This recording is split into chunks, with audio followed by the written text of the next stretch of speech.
Bharatiya Janata party का जो candidate है कौशिक जैन, वो गृह मंत्री अमित शाह का गुर्गा है।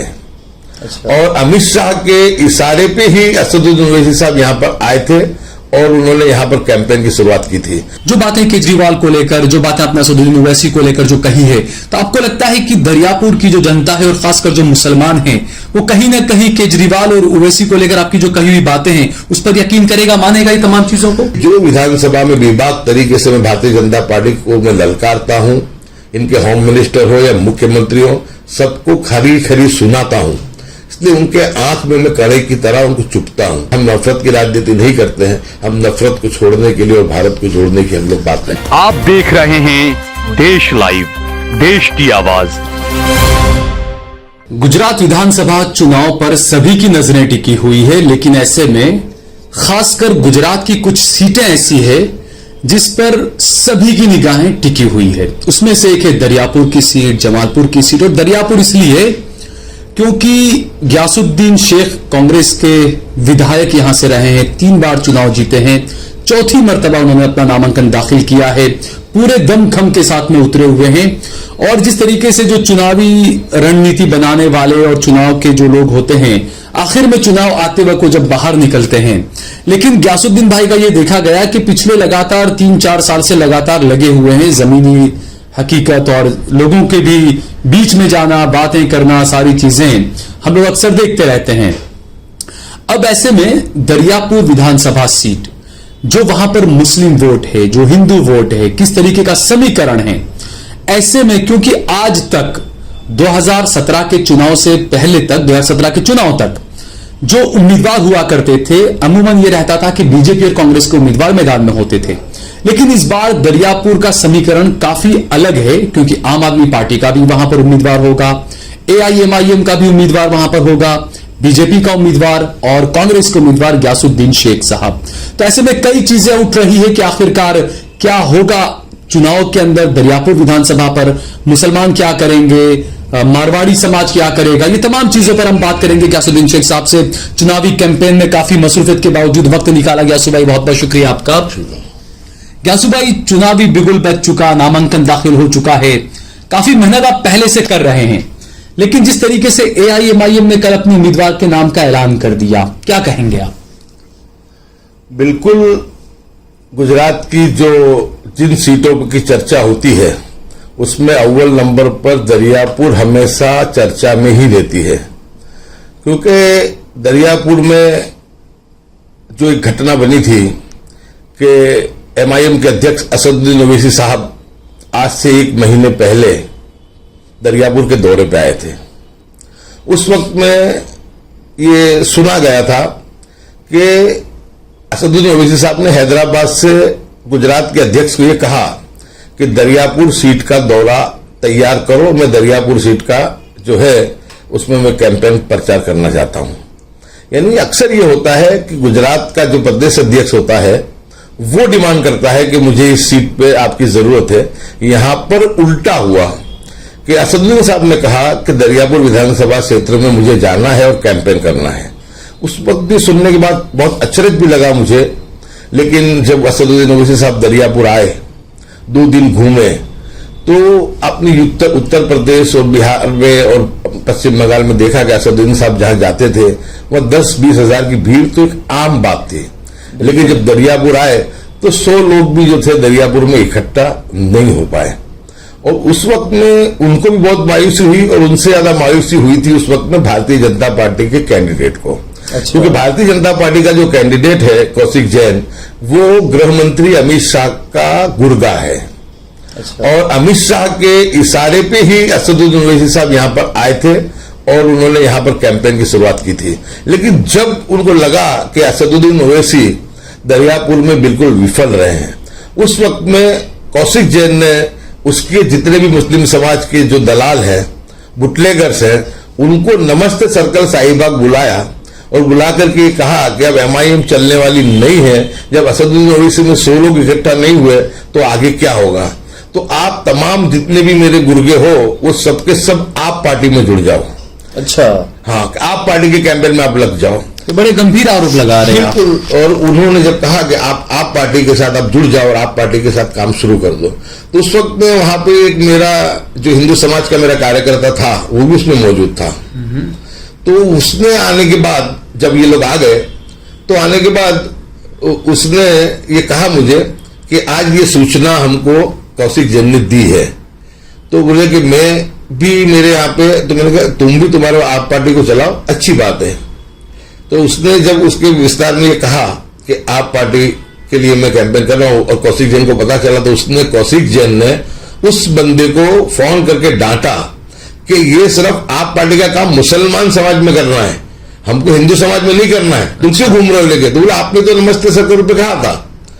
तो उसके बाद इन्होंने जब आप पार्टी को कही, आप पार्टी का कैंडिडेट रोहित पटेल यहां पर तय हो चुका था। यानी आप ये इशारा कर रहे हैं कि AIMIM और आम आदमी पार्टी दोनों को लाया गया है मुसलमान वोटों को तोड़ने के लिए, बिखेरने के लिए। इशारा नहीं, मैं ये बिल्कुल जो है मेरे पास सबूतों के आधार पे मैं बात करता हूं, मैं किसी पे ब्लेम भी नहीं कर रहा हूं। और उस वक्त में जब जब आप आदमी की बात हुई, आम आदमी पार्टी की, जब आम आदमी का पार्टी यहां पर नुमाइंदा तय हो चुका था रोहित पटेल, जो एक मजबूत दावेदार था और बहुत ही मजबूती से चुनाव लड़ने की उसकी तैयारी थी, वो 2000 आदमियों की रैली लेकर के दरियापुर विधानसभा में निकला। ऐसे ही भारतीय जनता पार्टी ने आम आदमी पार्टी को हाईकमान को कह करके रातों रात उम्मीदवार बदला करके उस उम्मीदवार को टिकट दिलाई कि जो उम्मीदवार जुहापुरा फतेहवाड़ी में रहता है, पहले जो दुधेश्वर रहता था, ऐसे एक मुस्लिम नुमाइंदे को टिकट दिलाई। सबको अचरज ये हुआ, उस हिंदू कैंडिडेट को भी अचरज ये हुआ कि इतनी बड़ी बात की, पार्टी में उसने 20 लाख रुपए आप पार्टी को डोनेशन देने की भी बात कही थी, उसके बावजूद उसको हटा करके एक मुस्लिम नुमाइंदे को टिकट जो थी आप पार्टी ने दी थी। उसके बाद आप पार्टी का नुमाइंदा जब विस्तार में निकला, तो लोग बहुत समझदार हैं, लोगों की नाराजगी जो है वो केजरीवाल से बहुत ही ज्यादा है।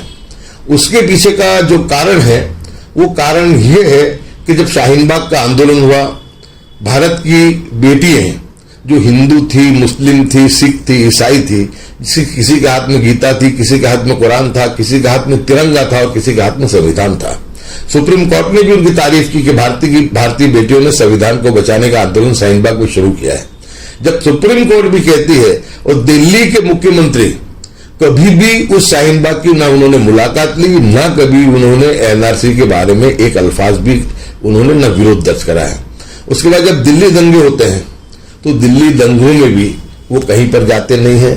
उनके म्युनिसिपल काउंसिलर को आजम खान की तरह जेल में भारतीय जनता पार्टी बंद कर देती है, लेकिन उस पर भी एक आवाज नहीं उठाते। वो उनके जो विधायक है अमानुल्लाह खान, उनको भारतीय जनता पार्टी प्रताड़ित करती है, लेकिन उनको भी बिल्कुल उन्होंने इस तरीके से बना के रखा है कि उनको किसी तरीके की कोई मदद जो आप पार्टी करती नहीं है। जहांगीरपुरी का डिमोलिशन हुआ, हर पार्टी का नुमाइंदा वहां पर गया जब बुलडोजर चला, लेकिन आप पार्टी ने उफ करके भी उनके सामने एक भी बात नहीं की, एक विरोध दर्ज नहीं किया। और सबसे बड़ा आरोप, सबसे बड़ा, कि पूरी दुनिया जानती है कि कोरोना मोदी जी के नमस्ते ट्रम्प कार्यक्रम से गुजरात में आया, हिंदुस्तान में आया, लेकिन उस वक्त में जब दिल्ली में ये कोरोना की बात आई, तो पूरा का पूरा जो था वो ठीकरा मौलाना शाह साहब और हजरत निजामुद्दीन मरकज पे ढूंढ दिया गया। पूरा तबलीगी जमात को सारा पूरा ढूंढ दिया गया। यहां तक कि मौलाना शाह साहब को भी इन्होंने उनको सामने केस दर्ज किया। तबलीग जमात के कई साथियों को, लगभग 600 से करीब साथियों पे पुलिस केस दर्ज किए और उनको परेशान किया। और हजरत निजामुद्दीन जो मरकज है, उस मरकज पे सील लगाने का काम भी जो था केजरीवाल ने करा, और केजरीवाल की खुद की बाइट भी है। उन्होंने खुद ने कहा कि ये जो मौलाना साहब और मरकज वालों ने जो काम किया ये घोर अपराध है, और मैंने LG को लिख दिया है कि उनके सामने सख्त कार्रवाई हो, और अगर जो अधिकारी सख्त कार्रवाई नहीं करते तो उनके सामने भी मैं कार्रवाई करने की बात रखूंगा। और कोरोना में तो ये भी हुआ था कि सबसे पहले केजरीवाल ने शुरू किया था, जब कोरोना के आंकड़े दिए जाते थे तो हिंदू मुसलमान बाकायदा बताया जाता था उसमें। तो बिल्कुल, तो यानी ये आदमी RSS का छोटा रिचार्ज है। इसका जन्म कहां से हुआ आप सोच लो। इसका बाबा रामदेव और अन्ना हजारे के आंदोलन से सबको पता है कि रामलीला मैदान का जो आंदोलन था वो RSS समर्थित था। इसका जन्म, और ये खुद भी कह चुके हैं, केजरीवाल खुद कहते हैं कि मेरा परिवार जनसंघ और RSS में जो है आस्था रखता है और हम उसके मानने वाले हैं। अब ये दिल्ली तक की बात हुई, चुनाव के लिए वो वोट मांगने के लिए हफ्ते में 4 दिन गुजरात आते हैं। गुजरात की हिंदुस्तान की बेटी बिल्किस बानो को, जो अपराधियों को जब छोड़ दिया जाता है, उस वक्त भी एक भी मर्तबा उन्होंने उसकी मुखालिफत नहीं की। यहां तक कि जब मातर में लड़कों को तालिबानी राज हो, जिस तरीके से मुस्लिम लड़कों को थंबले से, लाइट के थंबे से बांध के मारा गया, उस वक्त भी एक भी अल्फाज उन्होंने नहीं कहा। पोरबंदर और बेट द्वारका में कई मजार शरीफों को शहीद किया गया, लेकिन एक अल्फाज केजरीवाल ने नहीं कहा। मुस्लिम समाज ये जानता था, इसलिए जब आप पार्टी का नुमाइंदा दरियापुर और शाहपुर में आया तो लोगों ने जो ये भी मेरे बातें की, तमाम सवाल खड़े किए, तो उस नुमाइंदे को, उस कार्यकर्ता को वहां से दुम दबा करके भागना पड़ा और उसको कह दिया कि आप पार्टी का कोई भी नुमाइंदा जो है दरियापुर विधानसभा में नहीं आएगा। उसके बाद जब लगा भाजपा को और अमित शाह जी को कि अब तो आप भी नहीं चल रही है, और उसके बाद घटनाक्रम ये बना कि गुजरात की बड़ी बड़ी तंजीमें, जमीयत उलमा हिंद, मिल्ली काउंसिल, जमात इस्लामी और दूसरी जितनी भी तंजीमें हैं, मुफ्ती इकराम, उलमा इकराम, उन्होंने सबने मिलकर के गुजरात प्रदेश अध्यक्ष से रिक्वेस्ट की कि कम से कम तुम 3 विधानसभा जो सीटें हैं, जमालपुर, दरियापुर और वाकानेर, वो तुम छोड़ दो। तुम असदुद्दीन साहब को कहो।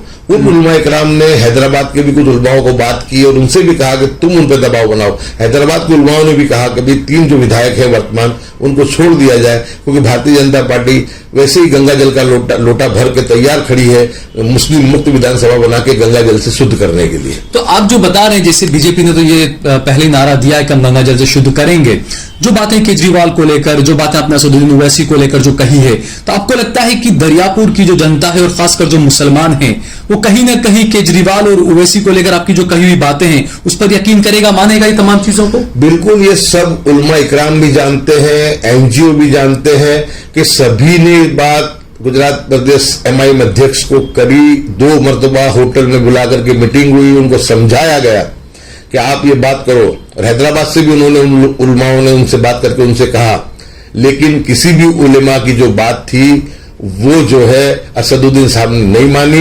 अमित शाह की बात मानी और अमित शाह के गुर्गे को जिताने के लिए यहां पे एमआईएम ने आखिरी वक्त में मुसलमान को टिकट दी है।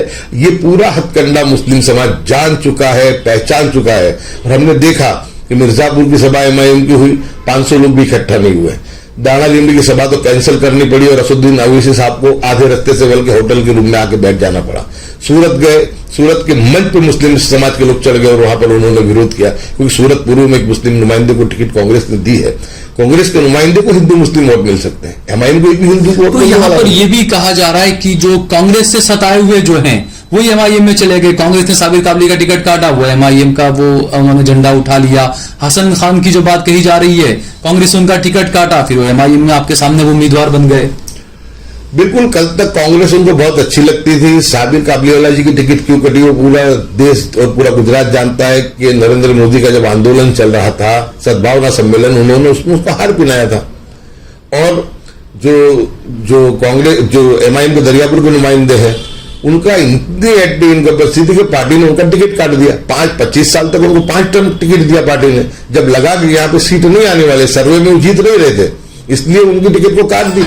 अब सभी लोगों को कांग्रेस खराब लगने लग गई और उनको एमआईएम अच्छे लगने लग गई। लेकिन ये जो पूरा का मामला दरियापुर को लेकर के है कि जो विधानसभा में बेबाक तरीके से मैं भारतीय जनता पार्टी को मैं ललकारता हूं, इनके होम मिनिस्टर हो या मुख्यमंत्री हो, सबको खरी सुनाता हूं, इसलिए उनके आंख में मैं कड़े की तरह उनको चुपता हूं।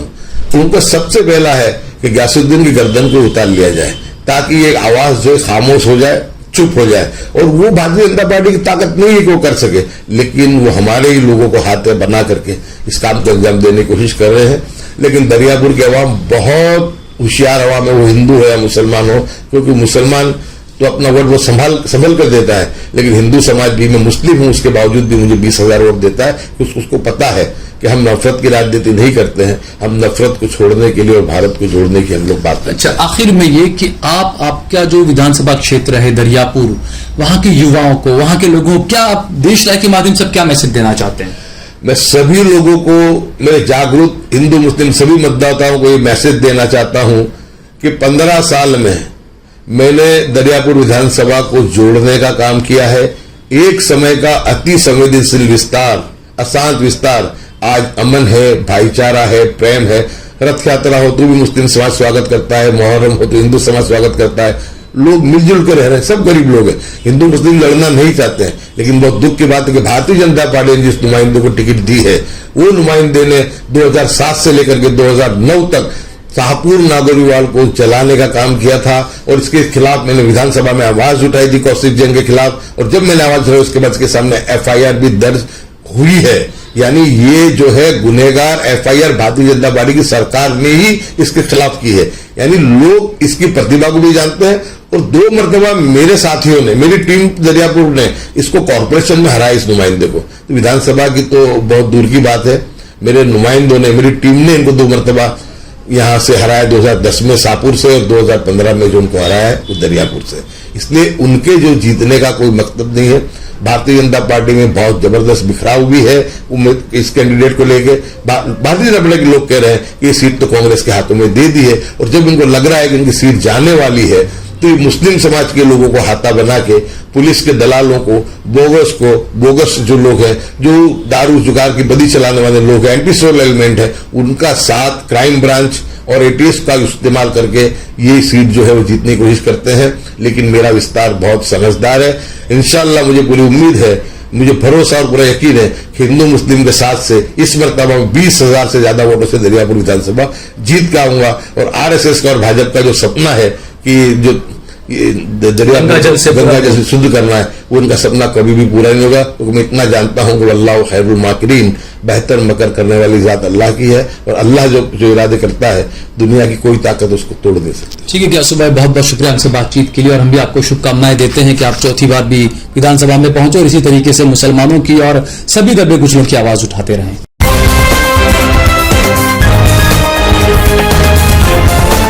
देश और दुनिया की तमाम छोटी और बड़ी खबरों के लिए हमारे चैनल को सब्सक्राइब करना न भूलें और बेल का बटन जरूर दबाएं।